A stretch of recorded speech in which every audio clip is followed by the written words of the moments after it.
En estos momentos vamos a escuchar la palabra de Dios. Dispón tu corazón para que el mensaje llegue hasta lo más profundo de tu ser.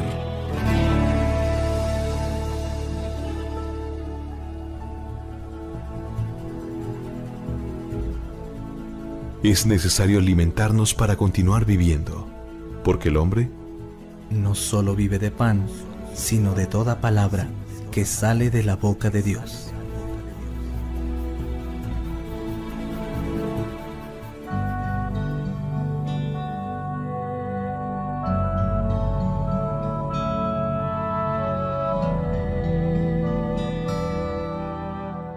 Lectura del Santo Evangelio según San Marcos, capítulo 9, versículos del 30 al 37. Cuando se fueron de allí pasaron por Galilea, pero Jesús no quiso que nadie lo supiera, porque estaba enseñando a sus discípulos. Les decía: el Hijo del Hombre va a ser entregado en manos de los hombres y lo matarán, pero 3 días después resucitará. Ellos no entendían lo que les decía y tenían miedo de preguntarle. Llegaron a la ciudad de Cafarnaún cuando ya estaban en casa. Jesús les preguntó: ¿qué venían discutiendo ustedes por el camino? Pero se quedaron callados porque en el camino habían discutido quién de ellos era el más importante. Entonces Jesús se sentó, llamó a los 12 y les dijo: si alguien quiere ser el primero, deberá ser el último de todos y servirlos a todos. Luego puso a un niño en medio de ellos y tomándolo en brazos les dijo: el que recibe en mi nombre a un niño como este, me recibe a mí, y el que me recibe a mí, no solamente a mí me recibe, sino también a aquel que me envió. Palabra de Dios, te alabamos, Señor. Es un evangelio que muestra un poco de lo que hacía Jesús. Obviamente la principal enseñanza era el acompañamiento de los apóstoles con Jesús e ir aprendiendo de lo que miraban.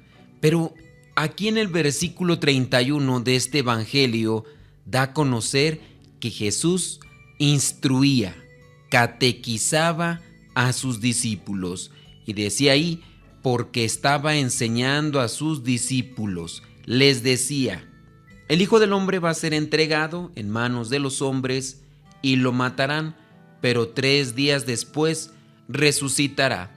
Y que vemos la actitud de muchos estudiantes, de muchos de nosotros cuando nos están enseñando y vienen dudas, pero a veces la vergüenza, el miedo nos paraliza y no preguntamos. Dice en el versículo 32, ellos no entendían lo que les decía y tenían miedo de preguntarle. ¿Por qué tendrían miedo de preguntarle? ¿Por la forma como respondía Jesús o porque pensaban en algo que iba a suceder y tenían miedo que en verdad fuera eso a lo que se estaba refiriendo? Dentro de las cosas teológicas, en muchos de los casos uno no puede tomar las cosas de manera literal. También los apóstoles, los discípulos tenían que ver aquella inspiración de parte de Dios. ¿A qué se refería? ¿Qué es eso de entregarse y después a los 3 días? ¿Qué era lo que quería decir Jesús? Igual ellos tenían miedo de preguntar. Aunque no entendían, tenían miedo. Esa es solamente una parte. ¿Qué más cosas pudo haberles enseñado Jesús a sus discípulos? Pues entre ellas a rezar. En algún momento, en algún pasaje, Maestro, enséñanos a orar. Y viene el Padre Nuestro. Habrá más oraciones que no se escribieron. Tanto así que incluso no se tenía muy pensado en vamos a redactar todo eso que nos dijo Jesús para compartírselo a los demás. No, porque incluso hubo escritos que se escribieron incluso hasta el año 100, y así podemos encontrar que como que no era muy relevante el escribir todo, sino más bien vivirlo. llevarlo a la práctica. La enseñanza que compartía, de hecho, la comunidad cristiana naciente en esta iglesia primitiva era todo de la transmisión de la buena nueva, que se apegaba más a una vivencia, no a un tanto de memorizar o de conocer cierto tipo de conceptos como lamentablemente ahora se hace en muchos lugares. Nos enfocamos tanto a una conceptualización que se nos olvida que lo principal es la vivencia, la práctica. Y de hecho eso es lo que nos va a salvar y abrir las puertas de la vida eterna. No tanto la acumulación de ideas, de conceptos. Sí, son necesarias. No quiero con esto señalar que entonces para qué leer, para qué instruirse, para qué aprender. No, pero lo principal será siempre llevar a la práctica lo que Jesús quiere. En el versículo 33 dice que llegaron a Cafarnaún. Cuando ya estaba en casa, Jesús les preguntó: ¿qué venían discutiendo ustedes por el camino? Pero quedaron callados, porque en el camino habían discutido de quién de ellos era el más importante. Ellos también tienen sus debilidades. No han comprendido. Buscan un puesto. ¿Quién es más importante? Los puestos. En algún otro pasaje encontraremos a la mamá de dos de ellos, que incluso intercede por ellos. Cuando te toque ya estar en tu reino, que mi hijo esté a tu derecha y el otro hijo esté a tu izquierda. Y de hecho los apóstoles se enojan porque aquí se mete la mamá para interceder por sus chamacos. Ciertamente tenían sus debilidades, discutir quién es el más importante.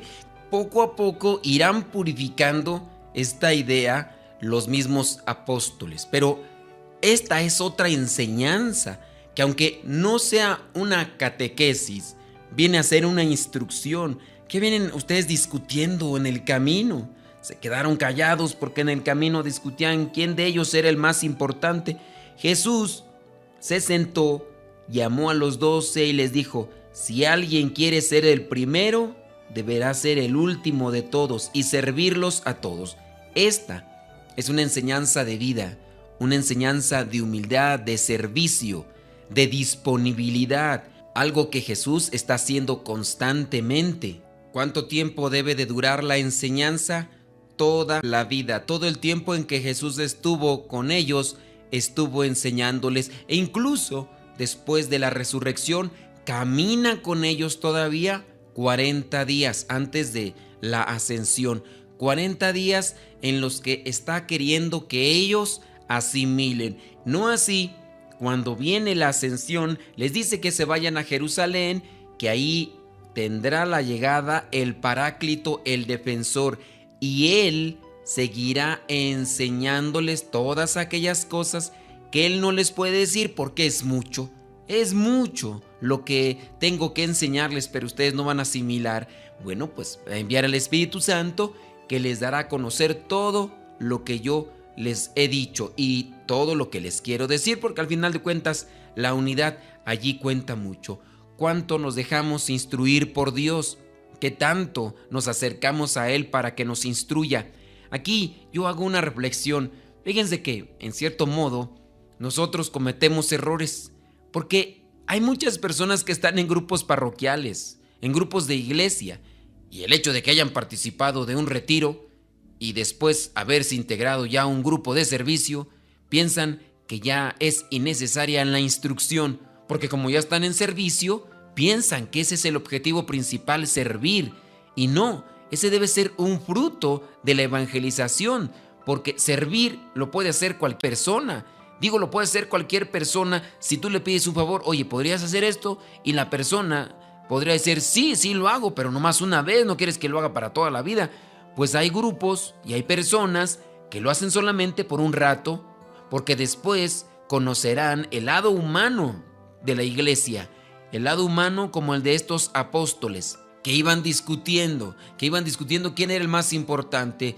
Y si tú no estás agarrado de Dios, te has dedicado solamente a servir y no te has evangelizado, no catequizado. Catequizado les estaba enseñando Jesús que a los 3 días resucitaría. Ellos no entendieron. Ya después los está evangelizando con normas de vida, hablando de la humildad, hablando del servicio, hablando de la generosidad. Y entonces, cuando la gente no está evangelizada, apenas ve un rasgo de las debilidades humanas, se aleja, se distancia o simplemente ya no coopera igual, porque piensa que todos deben de tener una actitud como si fuera de ángeles, actitud angelical.